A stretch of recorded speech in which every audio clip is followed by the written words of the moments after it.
Right, so there we have it. Full time. Spurs lose 4-1. First loss of the season. Let's talk about it, Wynnie. Where do you want to start, mate?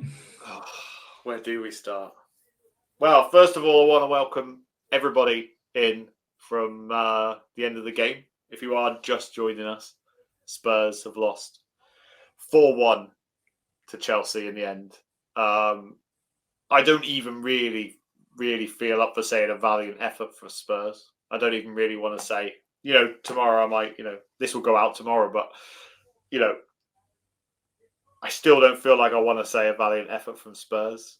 I just feel that, we're our own worst enemy in that game today. I genuinely think that. I think that, we played good at times. And then, we just capitulated, Yeah. Let's break it down, shall we? Every incident as it goes on. Jesus Christ. How long have we got? 5-10 minutes probably. So obviously first 10 minutes in the game, Spurs came out the traps. Spurs said, we're going to win this game and we're going to take it to Chelsea. Yeah. Kulusevski cuts in, shot with his left foot, as you'd always expect from him. Deflected effort, 1-0 Spurs. Yeah. I sat here and I said, we'll go on and win this. We'll beat Chelsea and we'll show them what we're really made of. All of a sudden, it started to look like the game was going to turn. Udogie dives in, gets away with one, potentially, gets a yellow card for a large challenge. Romero swings out at Colwell and doesn't get red carded for an off-the-ball incident. At that point, Wynnie, what are your thoughts at that point? If I'm honest, my thoughts were that we were riding our luck massively. And when you do that, sometimes things come back to bite you and you get ultimately what you deserved, let's say. And how the game has panned out, that's exactly what's happened. I mean, I'm assuming we're going to talk through each incident individually again. Yeah. Yeah. But yeah, so, at that point I'm thinking, look, we need to really calm down here, because regardless of who it's against in the Premier League, we can't afford to go down to 10 men. I say we did against Luton and obviously won the game, but that's different circumstance. Luton shouldn't even be in the Premier League. Yeah. No disrespect. But there's better teams in the Championship right now than Luton, i.e. Leicester, etc. So yeah, so I'm just thinking, let's just keep it nice and tight, keep it steady. Hopefully get to half time and Ange can maybe have a word with them. And so I'm just looking at Nicholas Jackson pointing at the Chelsea badge, smiling as he's walking off the pitch. I mean, I wouldn't be doing that if I had missed as many chances as he had and he scored a hat-trick against 9 men. But anyway, but yeah, so look, I'm looking at thinking we need to settle down, because we're riding our luck massively. Yeah, and that's at that point, mate. That's pretty much all. I think we both agree, right, that Romero should have been sent off for his kick out on Colwell. 100%. Yeah, there's no doubt about it. It was very immature, very petulant, very old Romero-esque. That's what the old Romero would have done.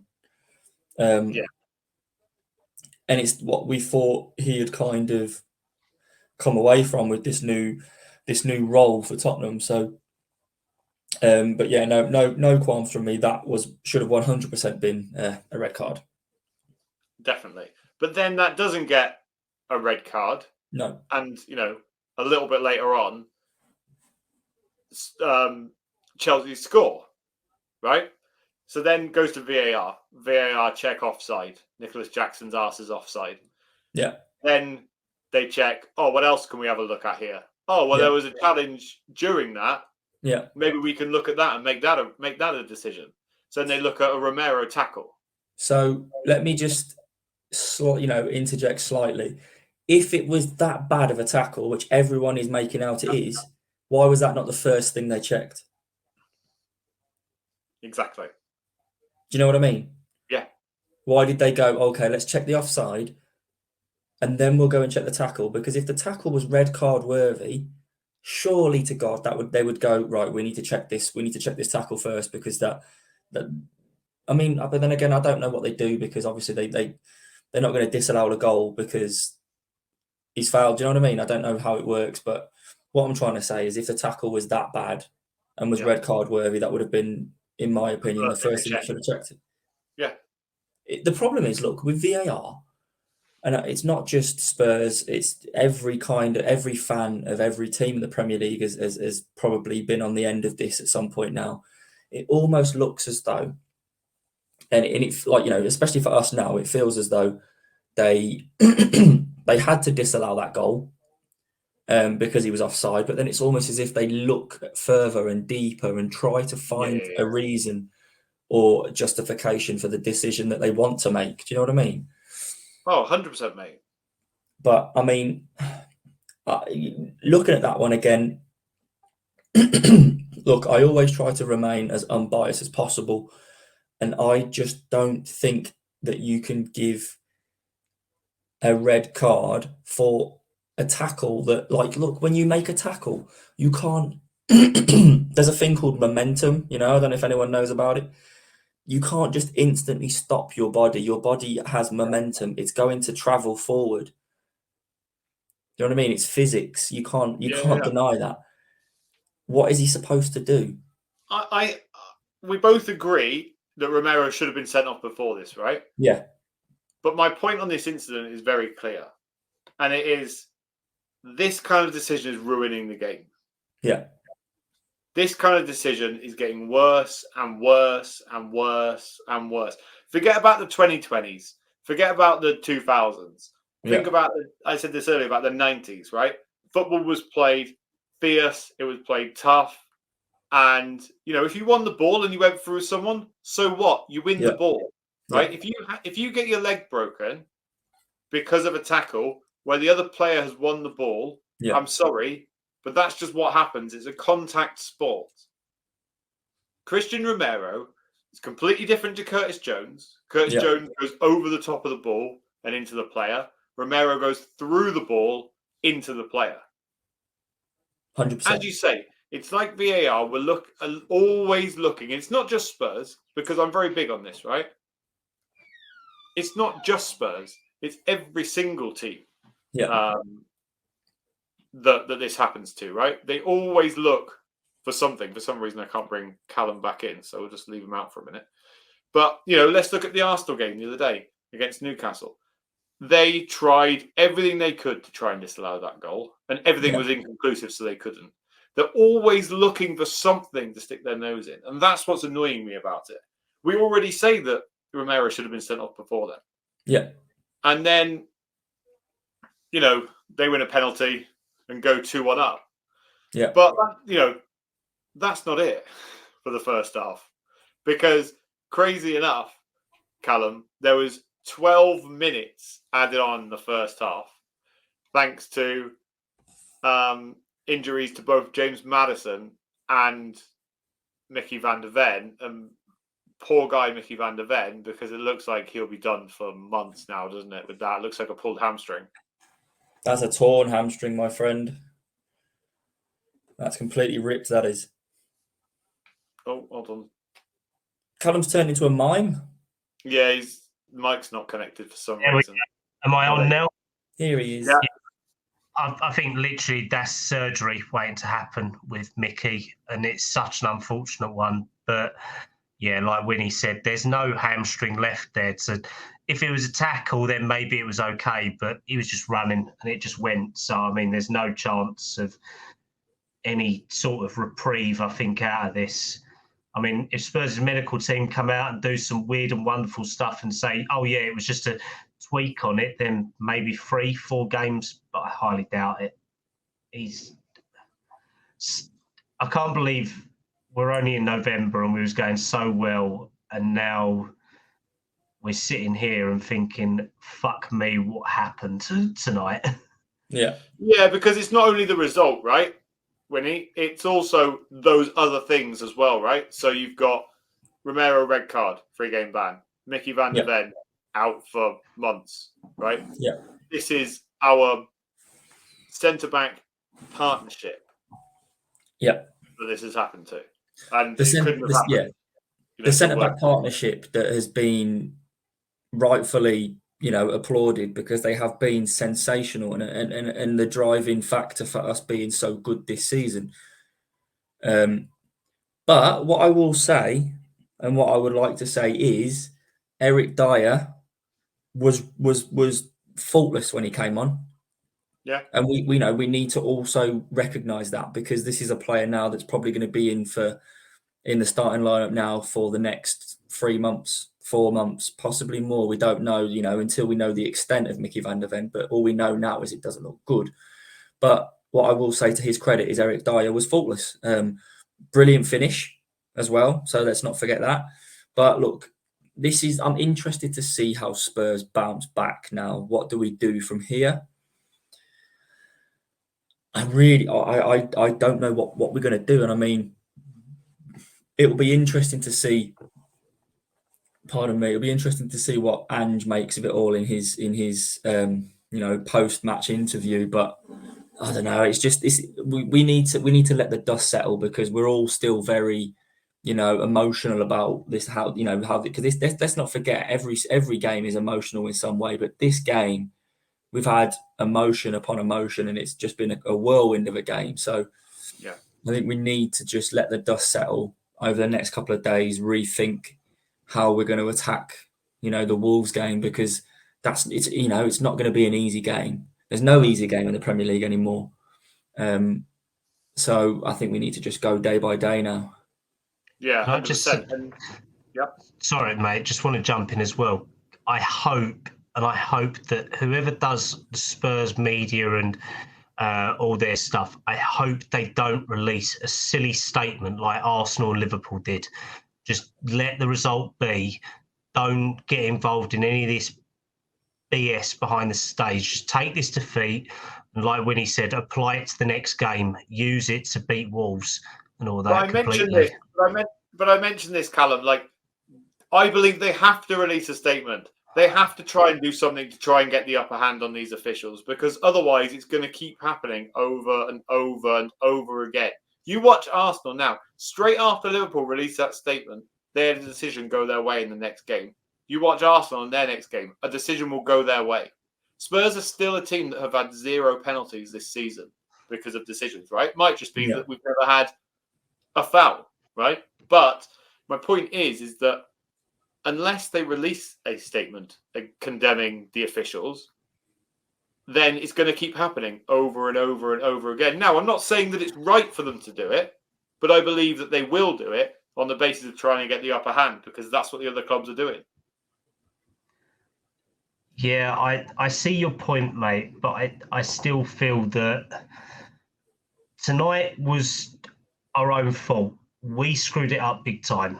Our own players, our own recklessness did it for us. And when you consider it that, it could work in our favour to potentially get something against Wolves if a decision goes our way. But I don't honestly believe it does, because I feel that after tonight's game, we are actually a much weaker team than we were 2.5 hours ago, based on the situation that we're in. And no matter how much we do, I feel we are going to create our own problems one way or another. That's the problem, mate. So we'll probably do something else where Eric Dyer does a silly tackle and goes 2 feet into Huang He-Chan or something like that on Saturday. So, I mean, and then if it happens again, do we release another statement and another statement? I agree that we need to hold the officials accountable for silly stuff. But like Wynnie said earlier, do we have to hold them accountable for them fucking up and not giving a red to Romero 10 minutes earlier when he kicked out of Colville? That's the thing. So what do we do? Does Chelsea now get to release a statement tomorrow saying, why didn't Romero get a red card for that accordingly? Then do we go and ask for a statement to be released why Reece James didn't get a red card tonight? No, but we don't. no, but can we just also brush upon that Reece James incident as well? Because I don't think we've talked about it, and I don't think anyone's talked about it.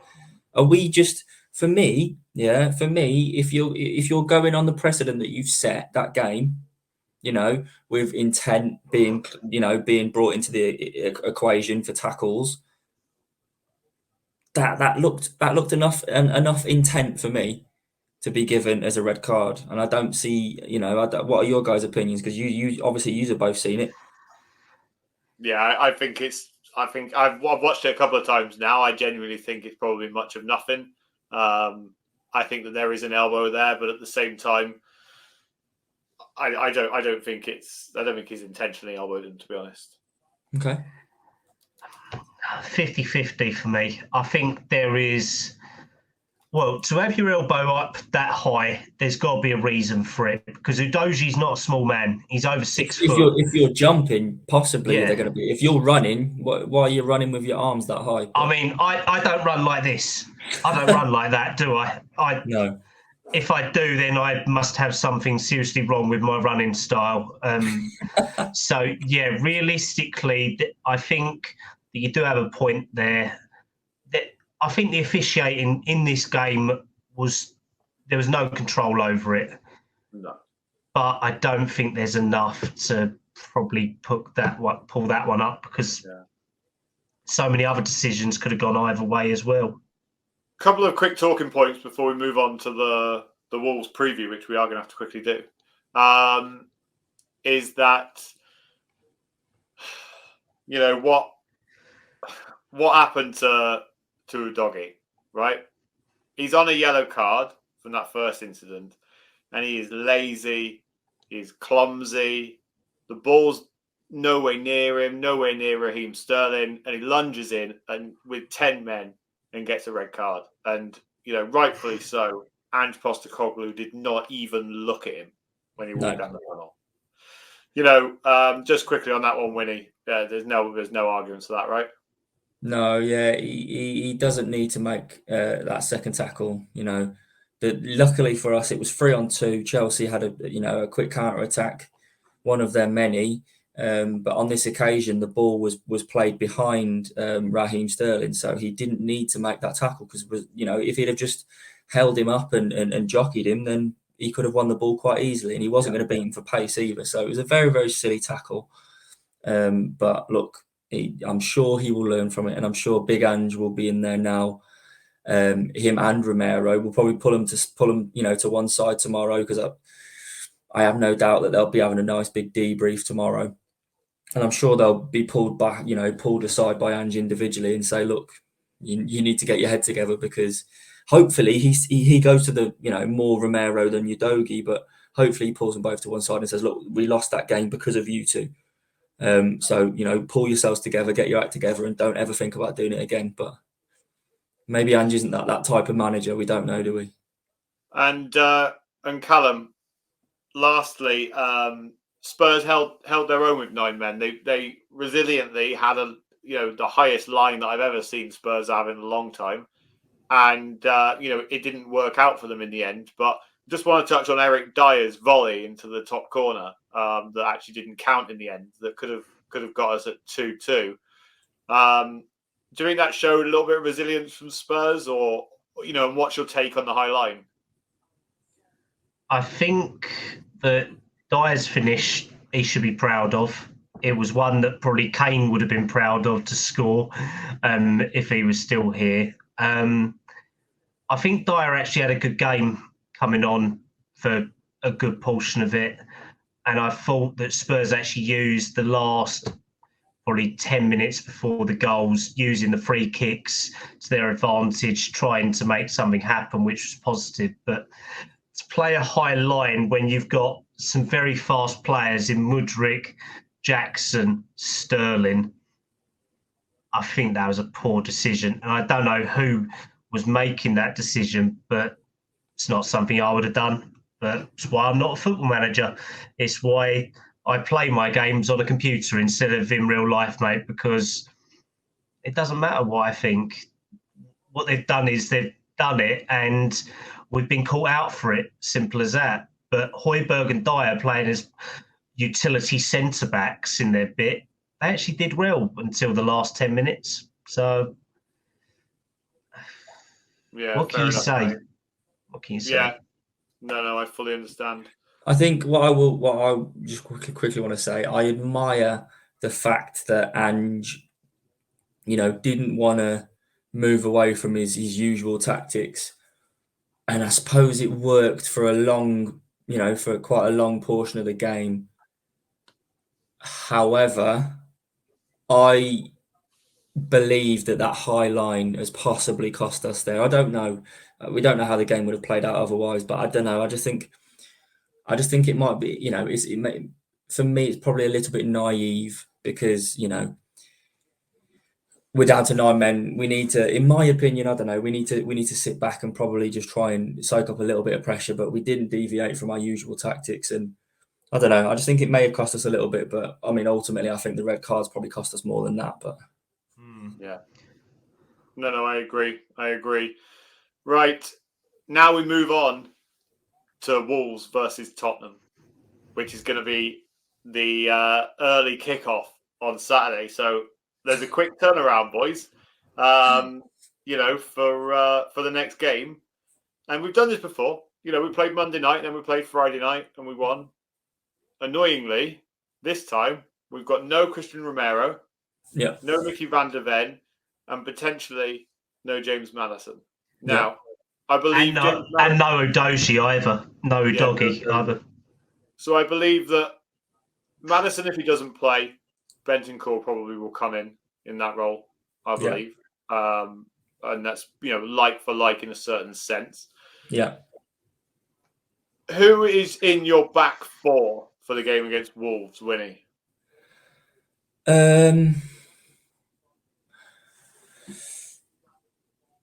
Right. So I think that it will be Pedro Porro at right back. It will be Emerson Royale at left back. And if fit, I think Eric Dyer and Ben Davis. However, if Ben Davis isn't 100%, then for me, Ashley Phillips, welcome to the Premier League.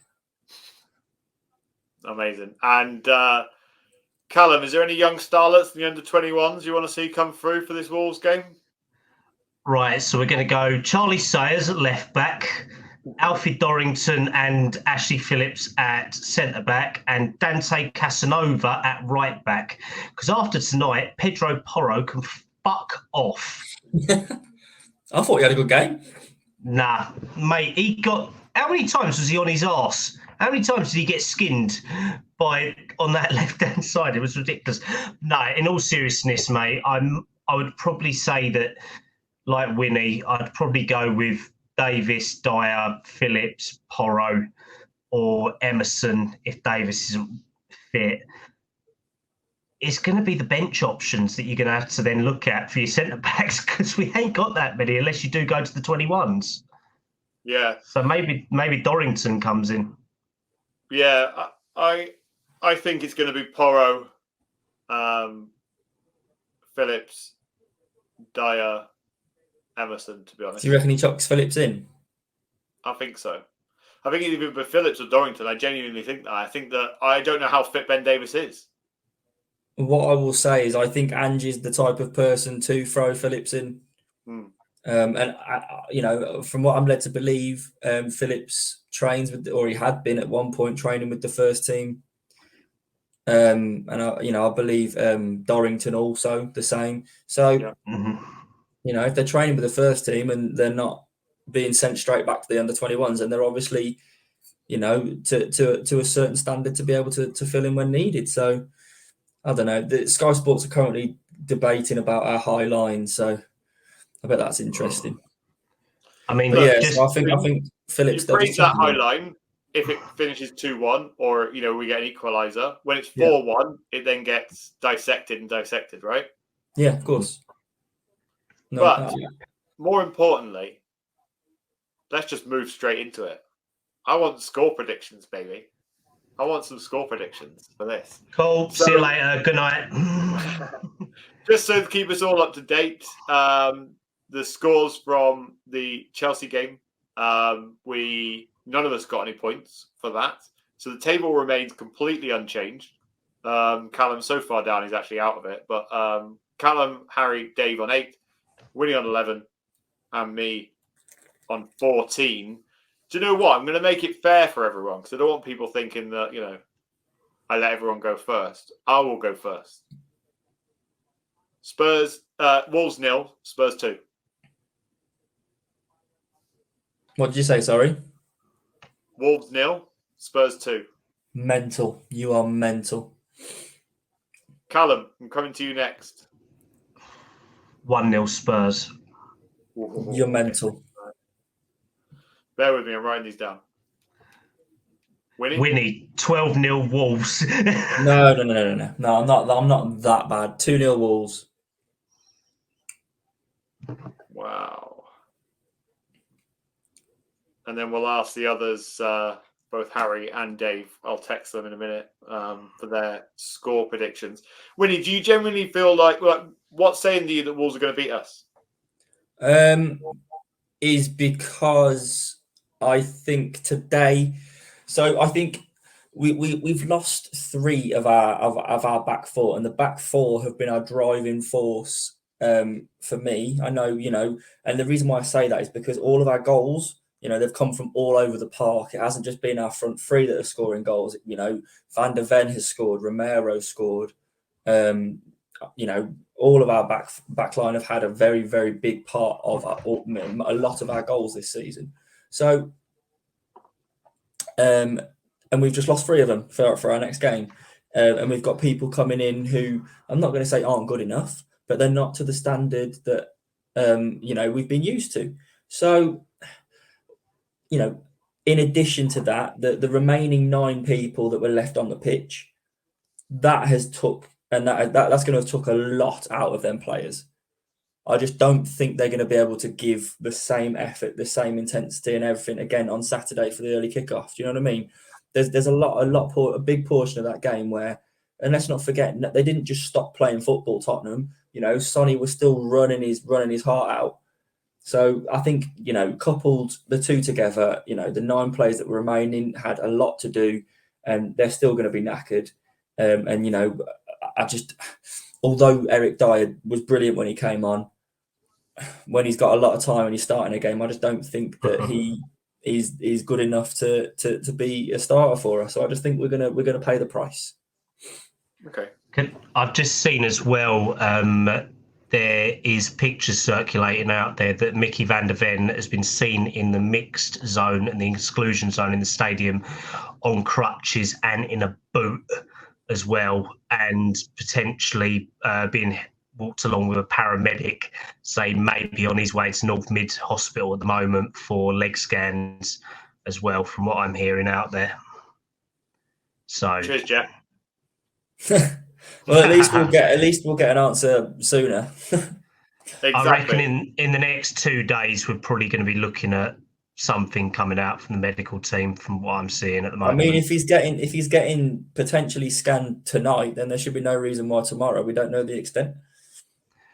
Well, it depends on how much swelling there is around the hamstring and his true. upper leg, which will dictate whether, because remember, swelling obviously blocks out a lot of X-ray images if you can't see directly through to the bone or where it is. So you never know. Just going back to it as well, do you guys feel it's the wrong choice to play Doji based on the fact that he's only had 1 training session this afternoon? No. No, I think it's his own fault. It's got nothing to do with fitness. He wasn't unfit, in my opinion. He didn't look unfit. Mm-hmm. He looked lazy and irresponsible.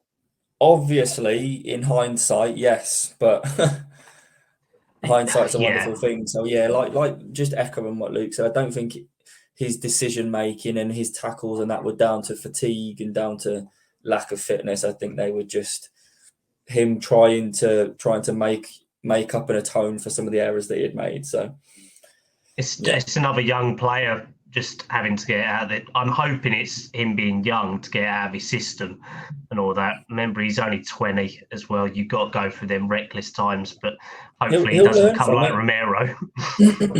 Yeah, he'll learn from it. I'd like to say Romero will learn from it, but he's been in this situation before. So, how many times do you do it before you eventually learn your lesson? So, I don't know. Exactly, mate.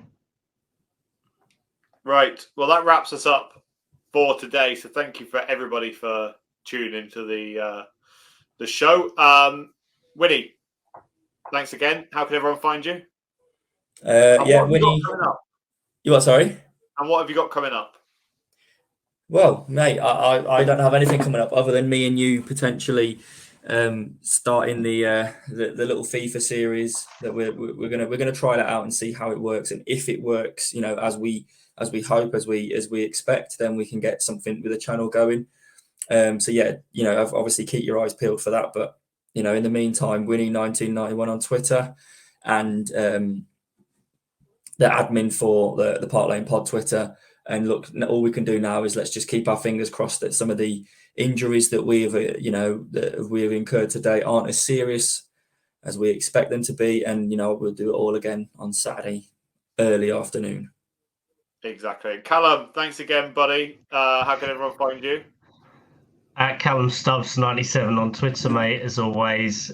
Tonight has been one of the toughest games since the Battle of the Bridge for me, so I hope that Spurs don't do it to me on Saturday, and I'm glad we're not doing a live watch-along. Unless people want to do it, then we may be doing it.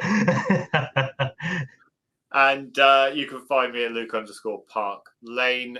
More importantly, make sure you're following Park Lane Pod on all social media platforms. We also have a WhatsApp channel now as well, so you can join the WhatsApp channel.